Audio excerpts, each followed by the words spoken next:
Hello everyone, कैसे हैं आप लोग। मैं उम्मीद करता हूं कि आप एकदम ठीक होंगे और आपकी पढ़ाई भी बहुत अच्छी चल रही होगी। तो आज हम करने वाले हैं, जैसे कि आपको स्क्रीन पर दिख रहा है, micro economics CVT UG previous year questions for the session 2022 and 2023। Already हम 2024 और 25 के माइक्रो इकोनॉमिक्स के क्वेश्चंस कर चुके हैं। तो चलिए शुरू करते हैं बिना किसी देरी के। Now, first question is arrange the following of elasticities of demand in increasing order as per geometric method।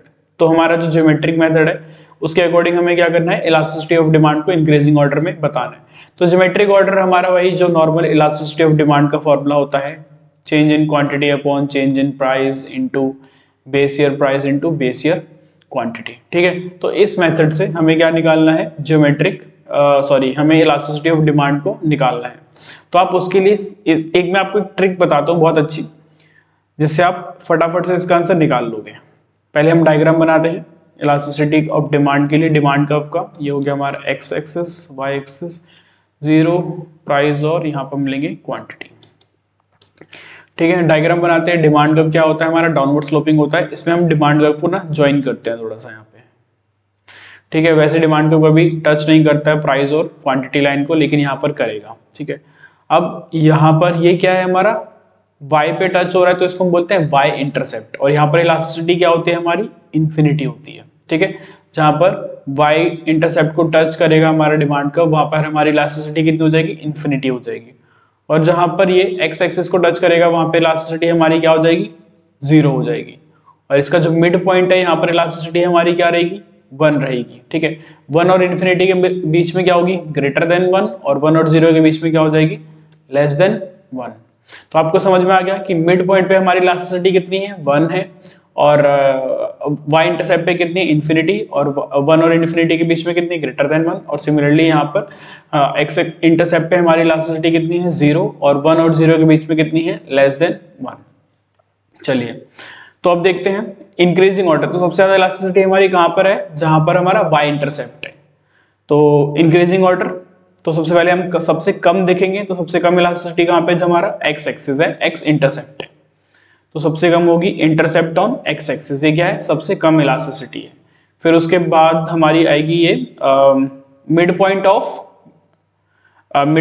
Between mid point and intercept on y axis. नहीं, मिड पॉइंट और इंटरसेप्ट ऑन y एक्सिस ये तो नहीं है, हमारा answer है इसका mid point and intercept on x axis. तो mid point and intercept on x axis, तो हमारे पास फर्स्ट ये हो गया, सेकंड ये हो गया, थर्ड कहाँ पे, mid point of the demand curve. Mid point of the demand curve हमारा ये हो जाएगा थर्ड। फोर्थ क्या है हमारा, इंटरसेप्ट ऑफ y एक्सिस और मिड पॉइंट के बीच में, तो ये हो गया हमारा फोर्थ। और इंटरसेप्ट ऑन y एक्सिस, तो जहाँ पे सबसे ज्यादा हमारी इलास्टिसिटी होती है, तो ये हो गया हमारा 5। तो आंसर बन जाएगा हमारा ई सी। तो ई और सी आप ऑप्शन से इसको एलिमिनेट कर सकते हो। तो हमारे पास एक ही ऑप्शन है जिसमें सबसे पहले ई आ रहा है, फिर सी ए डी भी हमारा ये वाला जो है आंसर हो जाएगा। क्लियर हो गया होगा। बस आपको क्या करना है, ये डायग्राम याद करना है, ये ट्रिक याद करनी है आपको। Next is which of the main factor is responsible to create economic problems in a society. क्या मेन रीजन है जिसकी वजह से सोसाइटी में इकोनॉमिक प्रॉब्लम्स आती हैं। रिसोर्सेज आर कॉस्टली, हाँ ठीक है, ये भी हो सकता है। Unlimited wants and surplus resources, देखो अनलिमिटेड वांट्स तो हैं, लेकिन क्या हमारे पास रिसोर्सेज सरप्लस हैं, नहीं। अगर रिसोर्सेज ही सरप्लस होते तो फिर तो कोई प्रॉब्लम ही नहीं होती हमें। Next is unlimited wants and scarce resources, हाँ ये बात बिल्कुल सही है कि हमारे जब अनलिमिटेड वांट्स होते हैं, ह्यूमन वांट्स क्या होती है, हमेशा अनलिमिटेड होती हैं, और जो हमारे रिसोर्सेज क्या होते हैं, स्कार्स होते हैं, वो उसको फुलफिल करने के लिए इनफ नहीं होते हैं। तो इसका आंसर यही रहेगा। हाई डेंसिटी ऑफ पॉपुलेशन, कोई प्रॉब्लम नहीं है। रिसोर्सेज आर कॉस्टली, ये इतना बड़ा प्रॉब्लम नहीं है जितना मेन प्रॉब्लम हमारा ये है, unlimited wants and scarce resources. Next देखते हैं, which of the following is not a central problems of an economy. तो सेंट्रल प्रॉब्लम्स हमारे पास 3 होती हैं, what to produce, how to produce and whom to produce. ठीक है, तो क्वेश्चन हमसे यही पूछ रहा है कि इसमें से कौन सा central problems of an economy से रिलेटेड नहीं है। तो व्हाट टू प्रोड्यूस तो हमारी प्रॉब्लम है। ठीक है, how much of which resource to be used, मतलब हमें किस रिसोर्स को कितना यूज करना है। ये हमारा किससे रिलेटेड है, हाउ मच, ये है हमारा, बताइए आप, what to produce, how to produce या whom टू प्रोड्यूस। इसमें आएगा हमारे पास, ये रिलेटेड है whom टू प्रोड्यूस से, ठीक है, कि हमें कौन से रिसोर्सेज को कितना यूज करना है किस चीज के प्रोडक्शन के लिए। Now how to increase resources, how to increase resources, ये व्हाट टू, हाउ टू और whom टू तीनों में ही नहीं आ रहा है, ठीक है।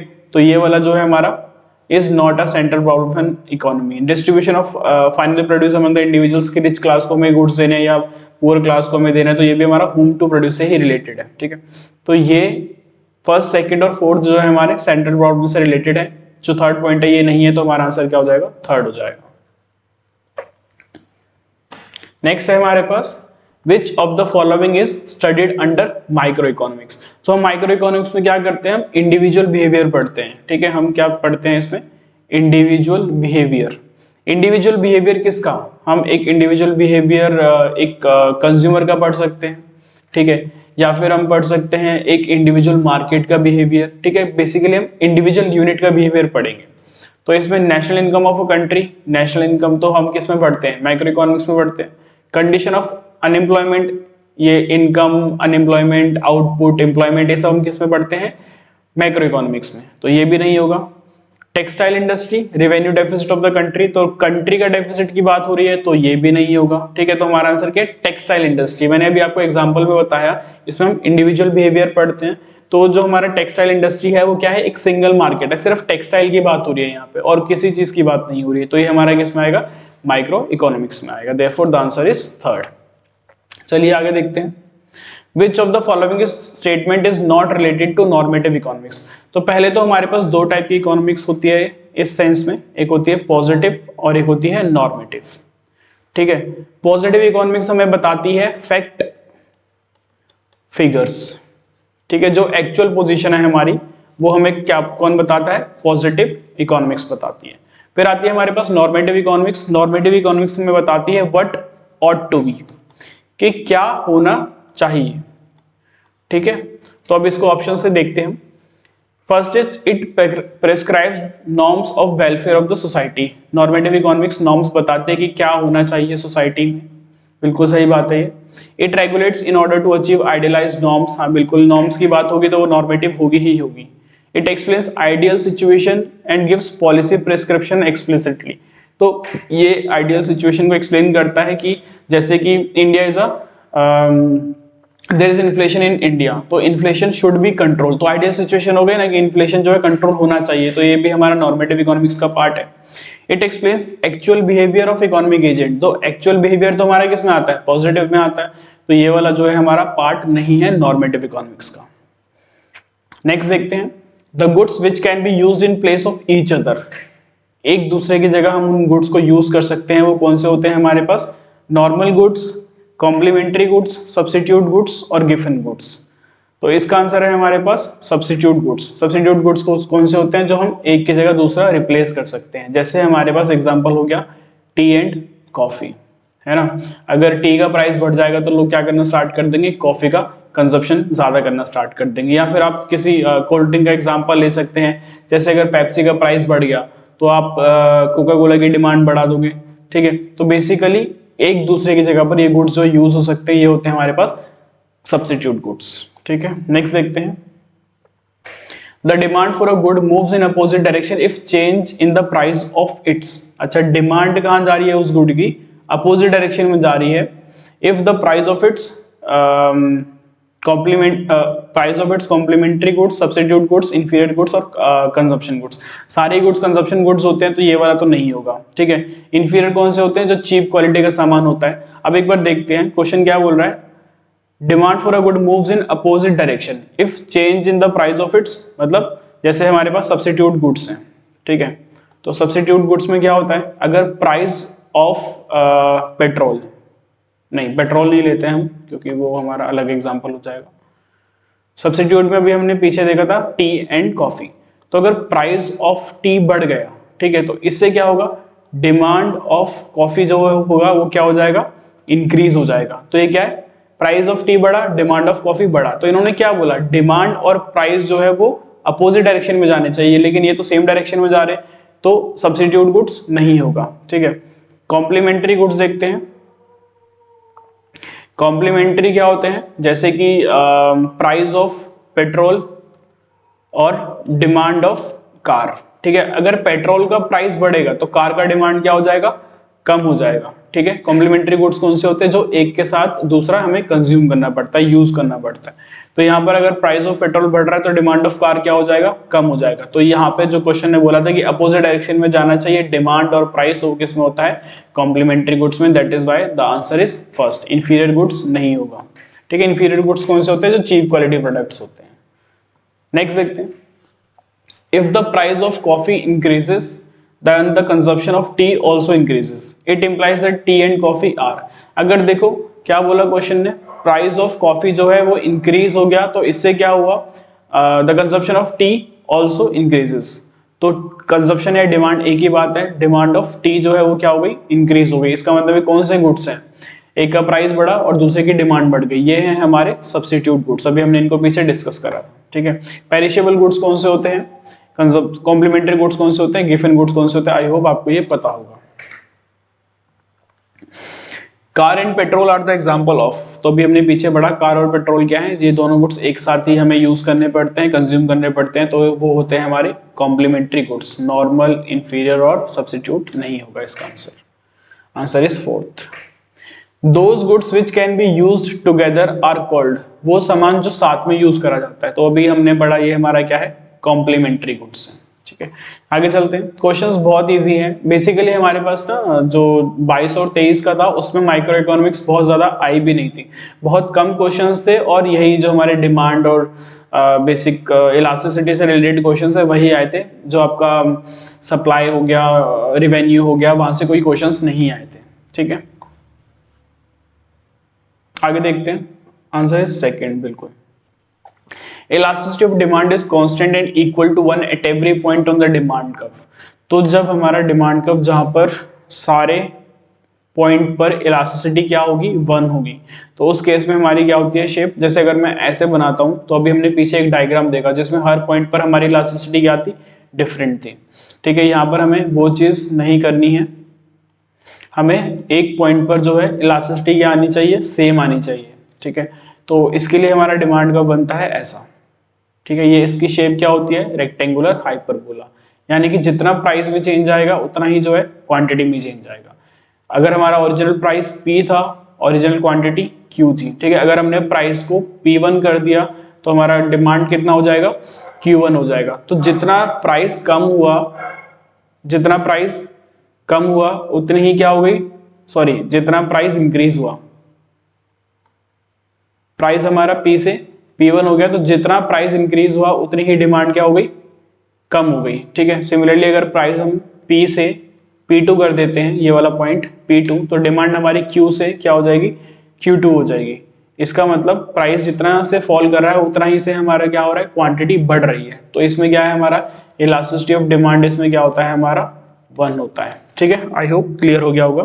तो इसका शेप क्या होता है, रेक्टेंगुलर हाइपरबोला। अगर आपको हॉरिजॉन्टल और वर्टिकल देखना है तो हम देख सकते हैं, ये डिमांड कर्व क्या है, हमारा हॉरिजॉन्टल है। ठीक है, ये क्या हो गया, हमारा डिमांड कर्व हो गया। तो इसका मतलब क्या है कि अगर हमारा प्राइस में हल्का सा भी चेंज आए तो डिमांड हमारी 0 हो जाएगी। ठीक है, तो इसमें इलास्टिसिटी हमारी होती है, इसमें हमारी इन्फिनिटी। ठीक है, इलास्टिसिटी ऑफ डिमांड क्या हो गया, इन्फिनिटी हो गया। प्राइस में हल्का सा भी चेंज आया तो हमारी डिमांड इतनी इलास्टिक है कि हम उसकी कंजप्शन ही छोड़ देंगे। ठीक है, तो हॉरिजॉन्टल में क्या होता है, ऐसा होता है। वर्टिकल देख लेते हैं। वर्टिकल ये हो गया हमारा डिमांड कर्व, तो ये है हमारा ओरिजिनल प्राइस और ये है ओरिजिनल क्वांटिटी। अगर मैं प्राइस को बढ़ा भी रहा हूँ या प्राइस को कम भी कर रहा हूँ तो मैं डिमांड क्या है, मेरा क्यू ही है। मतलब डिमांड में कोई भी चेंज नहीं आ रहा, प्राइस में चाहे कितना भी चेंज आ जाए। ठीक है, तो इसको हम क्या बोलते हैं, हमारी डिमांड क्या है, परफेक्टली इनइलास्टिक डिमांड कर्व हो गया। ठीक है, ये था हमारा परफेक्टली इलास्टिक डिमांड कर्व, ये क्या है हमारा परफेक्टली इनइलास्टिक डिमांड कर्व। तो जब वर्टिकल की बात करेंगे तो वो ये हो जाएगा, और इसमें हमारी इलास्टिसिटी क्या होती है, 0। ठीक है, इलास्टिसिटी ऑफ डिमांड कितना हो जाएगा, 0 हो जाएगा, कि आप प्राइस में कितना भी चेंज कर लो, मैं तो इतनी ही कंजप्शन करता हूँ, इतनी ही करूंगा। ठीक है, डाउनवर्ड स्लोपिंग डिमांड कर्व तो मैंने आपको भी बता ही दिया। ठीक है, इसके बारे में हम क्या ही बात करें। Anyways the answer is 4th। आगे चलते हैं। इफ टी एंड कॉफी, तो टी एंड कॉफी क्या है, सब्स्टिट्यूट गुड्स हैं, can be used in place of one another, बिल्कुल सब्स्टिट्यूट गुड्स हैं, तो एक के बदले दूसरा आप यूज कर लोगे। Then which of the following holds true, increase in price of tea, tea का प्राइस बढ़ गया। Decrease in demand of coffee, अगर टी का प्राइस बढ़ रहा है, अगर टी का प्राइस बढ़ रहा है तो आप कॉफी ज्यादा कंज्यूम करोगे या कम कंज्यूम करोगे? ऑब्वियसली ज्यादा ही करोगे ना, क्योंकि अगर टी का प्राइस बढ़ गया तो आप टी का कंजम्पशन छोड़ दोगे, आप किसका बढ़ा दोगे? कॉफी का बढ़ा दोगे। तो ये तो हो गया हमारा गलत। Increase in price of tea leads to increase in demand of coffee, बिल्कुल सही बात है। अगर प्राइस टी का बढ़ रहा है तो हम क्या करेंगे? कॉफी की डिमांड बढ़ा देंगे। तो ये हमारा आंसर बी ठीक है। नेक्स्ट देखते हैं, tea and coffee are substitute goods, tea और कॉफी क्या है? हमारे सब्स्टिट्यूट गुड्स हैं, ये बात तो बिल्कुल ठीक है। Decrease in price of tea leads to increase in price of coffee, अगर टी का प्राइस कम हुआ है तो उससे कॉफी के प्राइस पे क्या फर्क पड़ेगा? देखो कोई फर्क नहीं पड़ेगा। किसका प्राइस कम हुआ है? टी का। अब जो कॉफी का ओनर है वो उसके ऊपर है, उसका प्राइस बढ़ाए या कम करे वो उसके ऊपर डिपेंड करता है। बेसिकली एक गुड का प्राइस दूसरे गुड के प्राइस को इफेक्ट नहीं करता है सब्स्टिट्यूट गुड्स में, ठीक है। क्या इफेक्ट होता है? एक गुड का प्राइस दूसरे गुड की डिमांड को इफेक्ट करता है। क्लियर हो गया? ठीक है, तो ये वाला जो है हमारा गलत है, ए भी गलत था। नेक्स्ट देखते हैं, tea and coffee are complementary goods, tea और कॉफी क्या है हमारे? कॉम्प्लीमेंट्री नहीं, सब्स्टिट्यूट गुड्स हैं। तो आंसर क्या हो जाएगा हमारा? B and C. तो बी और सी हमारे कौन से ऑप्शन में? फोर्थ ऑप्शन में। Therefore the answer is 4। चलिए आगे देखते हैं, the central problems of an economy that relate to the question what to produce, इसमें किसकी बात हो रही है हमारी? फिर से व्हाट टू प्रोड्यूस, कितना प्रोड्यूस करना है और कितनी क्वांटिटी में प्रोड्यूस करना है। डज नॉट डील इन, ठीक है, किस में डील नहीं करता है। Technique of production, distribution of resources, quantity of different goods, combination of goods to be produce. तो ये क्या है हमारा? व्हाट टू प्रोड्यूस, कि हमें क्या प्रोड्यूस करना है और कितना प्रोड्यूस करना है। ये डिपेंड नहीं करता है टेक्निक ऑफ प्रोडक्शन, कोई भी टेक्निक हो, ठीक है, उससे क्या फर्क पड़ता है? हमें ध्यान देना है कि हमें कितना प्रोड्यूस करना है और क्या प्रोड्यूस करना है और कितनी क्वांटिटी में प्रोड्यूस करना है। तो इसमें टेक्निक्स ऑफ प्रोडक्शन हमारा कोई मैटर नहीं करता है, चाहे हम लेबर इंटेंसिव टेक्निक से यूज कर ले, चाहे हम कैपिटल इंटेंसिव टेक्निक यूज कर ले, ठीक है। Next is distribution of resources between different goods produce, ये तो फर्क पड़ेगा ना कि हमें कौन सा रिसोर्स कहाँ पर कितना लगाना है, क्योंकि हम क्वांटिटी की बात कर रहे हैं ना कि हमें क्या प्रोड्यूस करना है और कितनी क्वांटिटी में प्रोड्यूस करना है। तो डिस्ट्रीब्यूशन ऑफ रिसोर्सेज तो बहुत इंपॉर्टेंट कंसेप्ट है उसमें। क्वांटिटीज ऑफ डिफरेंट गुड्स, ठीक है, हमें कौन से गुड को कितना बनाना है, तो ये तो हमारा व्हाट क्वांटिटी में आ गया। Next is combination of goods to be produce in the economy. तो कॉम्बिनेशन, जैसे अगर हम 2 गुड्स प्रोड्यूस कर रहे हैं तो कितना कॉम्बिनेशन होना चाहिए, गुड ए कितना बनेगा, गुड बी कितना बनेगा, तो फिर यहाँ पे क्वांटिटी की बात हो रही है, ठीक है। तो ये जो सेकंड, थर्ड और फोर्थ ऑप्शन है ये हमारे व्हाट टू प्रोड्यूस और व्हाट क्वांटिटी टू प्रोड्यूस में आते हैं। जो हमारा नहीं आता है वो है टेक्निक्स ऑफ प्रोडक्शन, और क्वेश्चन ने हमसे यही पूछा था कि डज नॉट डील इन। तो टेक्निक्स ऑफ प्रोडक्शन जो है हमारा बिल्कुल भी इफेक्ट नहीं करता है what to produce and what quantity to produce, ठीक है। तो आज के लिए इतना काफी है, ठीक है। आज हमने क्या करा, 2022 और 2023 के माइक्रो इकोनॉमिक्स के क्वेश्चंस कर लिए हैं, ठीक है। आप इसको अच्छे से पढ़ते रहिए। जो बेसिक कंसेप्ट जो आ रहे हैं बार बार, जैसे इलास्टिसिटी हो गया, सब्स्टिट्यूट कॉम्प्लीमेंट्री गुड्स हो गया, ठीक है, सेंट्रल प्रॉब्लम्स हो गया, हमारे पास यही बेसिक क्वेश्चंस है जो हर बार सीयूईटी में पूछे जाते हैं। आप इनकी तैयारी बहुत अच्छे से करते रहिए, ठीक है। अगर आपके कुछ डाउट्स वगैरह तो आप कमेंट सेक्शन में लिख दीजिएगा, मैं उनको होपफुली क्लियर कर दूंगा, ठीक है। चलिए, आपका बहुत बहुत धन्यवाद मेरे से जुड़े रहने के लिए। अब मिलते हैं हम नेक्स्ट क्लास में। Thank you so much.